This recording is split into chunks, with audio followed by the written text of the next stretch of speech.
Hello children, this is the lecture 2 of story writing, that is a part of your writing section. I hope you remember that in the first lecture we have already discussed what story writing is and all the 5 elements of story writing. Today again we'll have a revision. A story writing is a work of fiction or imagination. As we have already discussed, we all are full of imagination, we all are full of feelings and so many thoughts. But the difficult task is not to have the thoughts or feelings or imagination, but the difficult task is to pen down these feelings, these thoughts on a piece of paper. Story writing is meant to be read at single sitting and therefore it should be as direct and brief as possible. One thing that is important about the story writing, that it should be direct and it should be brief, because in one sitting a reader will read the short story. Next, key elements. Key elements: characters, setting, plot, conflict and theme. For characters, we have to keep a rule in mind that the characters in the story should be fewer. Fewer are better. A character is someone or something that takes part in actions depicted in the short story. Our characters are the doers of all the actions in our story. It could be a living person, a dead person, a ghost, or any imaginary character according to your thoughts, according to your imagination, according to your own preference, or according to the question that comes in the question paper. Alright? The rule for selecting our characters, again and again I am repeating, that means it should be fewer are better. The list should be limited. There should be a short list of characters so that there is no chance for any confusion because of the actions of many characters in your story. A story writing would more effectively convey its meaning if it has very few characters. And very few characters here means one protagonist, that is the main character of the story, and a few side characters. Alright? Setting. Next important element is setting. Setting consists of two things that we have already discussed: place and the time frame. If I talk about the place, the description of the place in the story should be quite vivid. It should be very interesting and simple as well. And the time frame, unit of time frame may vary from hours to days, days to weeks and weeks to years even. But the important rule about the time frame while writing a short story should be keep it shorter. We have to keep the time frame in the story shorter. Plot. Plot is the most important element of our story. It can be called a skeleton of our story. It comprises of events and characters' actions, and I have already told you in the previous lecture also that all the events, all the actions in the story should be arranged logically. A plot has start, body and end that are linked sequentially by events and characters' actions. So we have to be very careful in choosing the sequence of our events. Next element is conflict. I hope you all remember that conflict is a kind of confusion, it's a kind of problem, tension that is introduced by the writer so that the reader's interest can be sustained throughout the story from the beginning to the end. Theme. Theme is the central idea. I hope all of you know very well. This is the central idea or the main idea. Okay? And through this theme, the message can be derived from the story. Today we'll talk about a new thing that is also a very important thing that we should keep in mind while writing the story, because we know what are the elements to be included in the story, but at the same time we should know what should be the dramatic structure of our story. How should our story be developed? At what stages we should take our story to reach to its final destination. Alright, so today we'll talk about Freytag's pyramid. Freytag's pyramid. In 1863, Gustav Freytag, who was a German novelist, used a pyramid to study common patterns in stories plots. I hope you are getting that we are talking about only the plots. Freytag's pyramid is a useful tool that reveals the structure of many stories. If you apply this structure, this pyramid of Freytag in different stories, you will find that all the stories go through all the stages proposed by Freytag. He put forward the idea that every story goes through 5 dramatic stages. So today we will learn about the 5 dramatic stages given by Freytag. What are these 5 dramatic stages? And definitely it will solve a lot of problem of yours while you sit writing a story. What is the first stage? Exposition. Here exposition is when you expose the characters, when you expose the scene, or you can say it is a kind of introduction. When you introduce your characters into the story in the very beginning, when you introduce the scene, the place, everything, just in the beginning of the story. So it is called the exposition. Second is rising action. All of the events and actions by the actors are the rising actions because these actions are taking the characters towards the climax. I hope you know what is the climax. Climax is the highest point in the story. It is a turning point that comes in every story. I hope you understand the climax in the movies. Alright, it is a similar kind of climax in this short story also. Climax is the highest point. It is a turn from where the story reaches the highest point, and after this the story comes down towards the end.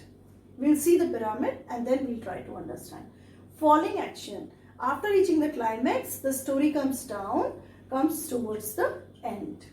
Resolution. Resolution says or expresses that the story, the problem, the conflict in the story is finally resolved. Okay. See, this is the pyramid that will help you to understand what are these dramatic stages and why are these so important for you when you start writing a story. So we'll start from here. At the bottom of the right side, exposition. As I've already explained, exposition is the start of the story. Next is the rising action. Rising action is a series of complications, conflicts, and layers of mystery that build towards the climax. That means these actions are taking us towards the climax. See, climax is at the top because I have already told you this is the highest point in the story. Climax is the turning point and the point of highest intensity, intensity of the problem, intensity of the conflict, intensity of the confusion. Falling action. Next is the falling action, and now towards the falling action we are coming down. That means we are in a process to wind up our story. Falling action, action following the climax, and pieces of a jigsaw falling into place to solve the mysteries. That means the things are coming to their right places. The problem is about to be resolved in the story. That is why it is called a falling action. And finally, the problem is resolved at the end. So the end part, the last part is called resolution because all the mystery is solved, the problem is resolved finally, and the confusion is clear. Now we'll try to understand how useful is this pyramid proposed by Freytag for all of us, those who try to write a short story. Freytag's pyramid is nothing more than a handy method to arrange the dramatic structure of the story in a way that is easily comprehensible for the person who is reading. If you use all these stages, it will be very easy to understand for the reader to understand your story, your characters, your sequence of events. It's particularly useful for amateur writers who tend to concentrate all of their energies into managing their stories. This is a very useful tool for the beginners, for the writers who have just started to write their stories. Basically, those writers who tend to focus all their attention on writing good dialogue, good description but completely forget that their story needs to have a structure. Alright, are you getting, children? That while writing a story, you definitely keep in mind all the elements of the story, but sometimes you may forget the structure. But it is very important that the structure should be followed throughout the story from the beginning to the end. Freytag's pyramid, 5 dramatic structures. Now we'll discuss in detail all these structures. Number 1 is exposition or introduction.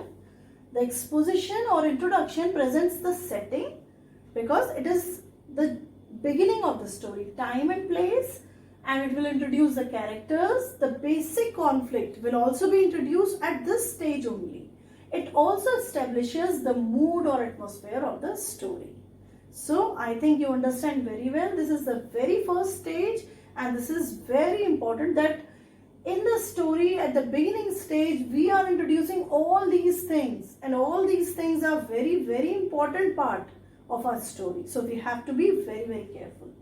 It enables the reader to know more about the circumstances and the relationship of the characters with each other. With the help of the characters and after introducing the conflict, definitely the writer will try to show the relationship between the characters. Then an exciting event, because at the same time at this stage only we have to introduce the conflict also.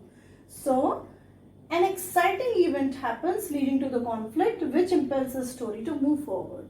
So at this stage we have to introduce the conflict also so that we can move towards other actions of the characters.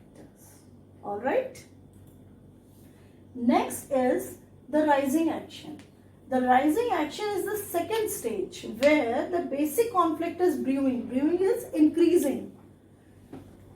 And the reader is beginning to feel the rising tension associated with this conflict. And now the reader gradually gets immersed in your plot.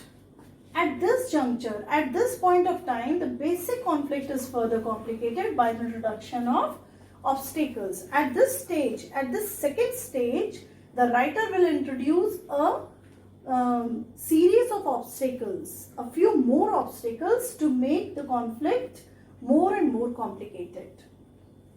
In a dramatic structure, rising action is another stage, but it is distinct from climax because climax is our third stage. The climax is the turning point, and this third stage brings a change either for the better, definitely, either for the better or for the worse. That means our problem can be worse after this stage or can be better after this stage. But climax is the point of highest intensity for this problem, for this conflict. It occupies the highest point in the pyramid. That is why it has been given the highest point, and this is the third stage. After that, the fourth stage is falling action. After reaching at the highest intensity, the problem will definitely come downward towards the resolution. A reversal happens in this fourth stage where the conflict is beginning to resolve. The protagonist, who is the main character, either wins or loses, because if the situation gets worse, definitely he will lose, and if the situation gets better, definitely he will win. There are unexpected incidents which make the final outcome suspenseful. The falling action designates that the main action is over and the story is heading towards the end. As I have already told you, after the falling action, we understand that it is the time to wind up our story. Conclusion. As you can understand, conclusion is the last point. That can also be said a resolution. The conclusion is the end of the story, which is called resolution. If at the end of the story, the protagonist achieves his goal, the story is a comedy, definitely. But if the protagonist fails, the story is a tragedy. Alright? Now, after learning all about all the 5 elements and all about all the 5 stages proposed by Freytag, we'll try an example how this dramatic structure works on a story. So here is a story. Read the following short story and the analysis to understand how Freytag's dramatic structure works. See, here I read the story for you. The title of the story is Mr. Morton and the Students at Erikson. Erikson is the name of the school and Mr. Morton is the teacher. Mr. Morton loves teaching English at Erikson School. The school has so many great students and they have such good parents and caretakers. All the teachers love working at Erikson, but Mr. Morton loves teaching there the most. One day, the president passes a piece of legislation called the No Child Left Behind Act. Now, the teachers and students at Erikson have to get their test scores up, otherwise the school might get shut down. Mr. Morton tries to teach English to all of the students. He gives his best lessons. However, some students don't want to learn English. These students say that English is boring and stupid and they ruin Mr. Morton's lessons with their poor behavior. Mr. Morton goes home upset. He doesn't know what to do. He can't seem to teach his lessons. The students will never know the correct answers to the test if Mr. Morton can't teach the students how to find them. He almost quits his job and goes on unemployment. But he decides to call his mother to talk about his problems. While calling his mother for help, Mr. Morton has a great idea. He starts calling the misbehaving students' parents and caretakers. Once Mr. Morton starts calling the parents and caretakers at their jobs, the parents and caretakers go home and make sure that their students don't misbehave in Mr. Morton's classroom. All of a sudden, everything Mr. Morton says can be heard. Now, all of the students have the opportunity to learn in the classroom. Mr. Morton teaches one successful lesson after the next. One day of the test, everyone is concerned. On the day of the test, everyone is concerned, but the students know almost all of the answers. The results come back and the students scored excellently. Erikson is now one of the best schools in the city and continues to serve the community to this day. So children, I hope you have understood the story very well.